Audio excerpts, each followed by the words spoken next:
Academy மதுரையிலேருந்து சுமதி பேசுகிறேன். இன்றைக்கி வந்து ஒரு சீக்கிரமாக ஒரு 10 நிமிஷத்தில் செய்யக்கூடிய டிஃபன் ரெசிபி தான் செய்ய போகிறேன். இன்ஸ்டன்ட் ரவை பணியாரம். இது வந்து காலையில் பிரேக்ஃபாஸ்ட்டாகவும் சாப்பிடலாம், நைட்டு டின்னராகவும் சாப்பிடலாம். பசங்களுக்கு ரொம்ப பிடிக்கும், எல்லாருக்குமே ஹெல்த்தியானது.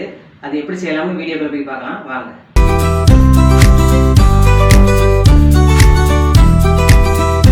ரவை இந்த கப்பில் 1.25 கப் ரவை எடுத்திருக்கேன். அதுக்கு கெட்டி தயிர், புளிக்காத தயிர், அதை நான் கடைஞ்சி வச்சுருக்கேன். அதுவும் ஒரு 1.25 கப்பு. ரவை எடுக்கிற அளவுக்கு தயிரை எடுத்துக்கணும். அப்புறம் அதுக்கு கொஞ்சம் ஒரு கருவேப்பிலை பொடிசா நறுக்கி வச்சுருக்கேன். கொத்தமல்லி தழை கொஞ்சம் பொடிசா நறுக்கி வச்சுருக்கேன். காரத்துக்கு தகுந்த மாதிரி பச்சை மிளகா நறுக்கி வச்சுக்கோங்க. அப்புறம் அது வெஜிடபிள்ஸ் வந்து ஒரு ஆனியன், ஒரு 2 சின்ன மீடியம் சைஸ் தக்காளி 2, அப்புறம் கேரட்டு துருவி வச்சுக்கேன் 2 கேரட்டு, அப்புறம் ஒரு கேப்சிகம் அதுவும் பொடிசா நறுக்கி வச்சுருக்கேன். ஃபஸ்ட்டு இந்த ரவையை ஊற வச்சுக்கிறணும். 1.5 கப் ரவையை இந்த பவுலில் போட்டு அதில் 1.5 கப் தயிரையும் சேர்த்து கலந்து வச்சுக்கிறோம். 1.25 கப்பு ரெண்டும் சேர்ந்து கலந்து வச்சுருவோம். ஒரு 10 நிமிஷம் ஊறட்டும். ஃபஸ்ட்டு ஸ்டவ் ஆன் பண்ணிவிட்டு இந்த பேனை வச்சுக்கிறோம். அந்த காய்கள்லாம் கொஞ்சம் வதக்கிக்கிறோம். ஒரு 2 ஸ்பூன் அளவுக்கு எண்ணெய் ஊற்றிக்கிறேன். 2 ஸ்பூன் கடலை எண்ணெய் ஊற்றிருக்கேன். இப்போ அதுக்கு தேவையான கடவுளுந்தம்பருப்பு போட்டுக்கிறேன். கடவுளுந்தம்பருப்பு, வெங்காயம், கருவேப்பிலை, கொத்தமல்லி போட்டிருக்கேன். இது நல்லா வதக்கிக்கிறோம். இது வதங்கின பிறகு வெஜிடபிள்ஸ் சேர்க்கணும்.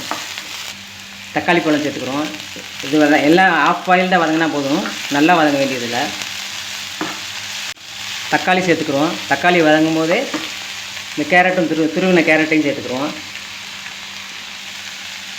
தேவையான அளவு உப்பு போட்டுக்கிறேன். இந்த காயெல்லாம் சேர்ந்து ஒரு 50% வதங்கட்டும். இந்த அளவுக்கு போதும். அடுப்பு ஆஃப் பண்ணிக்கிறேன். இது கொஞ்சம் ஆறட்டும். அதுக்குள்ளேயே அந்த ரவையும் தயிர் நம்ம சேர்த்தோம்ல, அதை வந்து அரைச்சிட்டு வந்துடுறேன். இப்போ நல்லா ஊறிடுச்சு. இந்த ரவையும் தயிரையும் சேர்த்து கொஞ்சம் தண்ணி கொஞ்சம் ஊற்றி அரைச்சி எடுத்துக்கிடுவோம். இந்த ரவையும் தயிரும் கொஞ்சம் தண்ணி ஊற்றி அரைச்சிட்டு வந்துட்டேன். அதை அந்த பவுலில் மாற்றிக்கிறேன். இந்த வெஜிடபிள்ஸுக்கு உப்பு போட்டுட்டோம். இப்போ வந்து இந்த ரவையும் தயிரும் சேர்த்தோம்ல, அதுக்கு உப்பு போட்டுக்குவோம். இப்போ இந்த வதக்கின காய்கள்லாம் இந்த மாவில் சேர்த்துக்குருவோம்.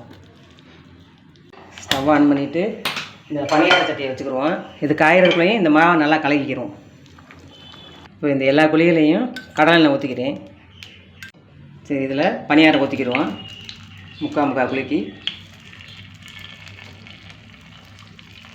இது மீடியம் ஃப்ளேம்லேயே ஒரு 1.5 நிமிஷம் வேகட்டும். மூடி வச்சுக்கிடுவோம். 1.5 நிமிஷம் ஆச்சு, வெந்துருச்சு. திருப்பி போட்டுக்கிடுவோம்.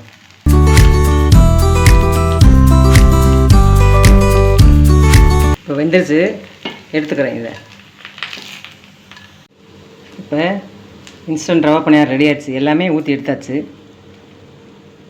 என் பையன் டேஸ்ட் பண்ணி காட்டுவார். நல்லா சாஃப்டாக இருக்குது பணியாரம். இப்போ பிச்சு காமிக்கிறேன் பாருங்கள். உள்ள வரைக்கும் நல்லா காயெல்லாம் நல்லா வெந்து சாஃப்டாக இருக்கும். இது தேங்காய் சட்னியோட சாப்பிட்றதுக்கு சூப்பராக இருக்கும்.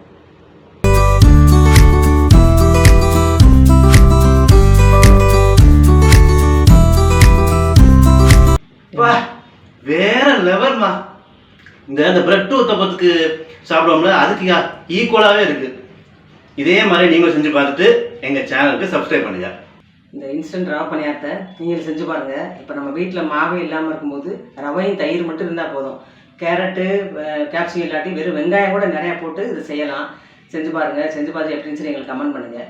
இந்த வீடியோ உங்களுக்கு பிடிச்சிருந்துச்சுன்னா லைக் பண்ணுங்கள், ஷேர் பண்ணுங்கள், சப்ஸ்கிரைப் பண்ணிக்கோங்க. அடுத்து இன்னொரு ரெசிபியோட அடுத்த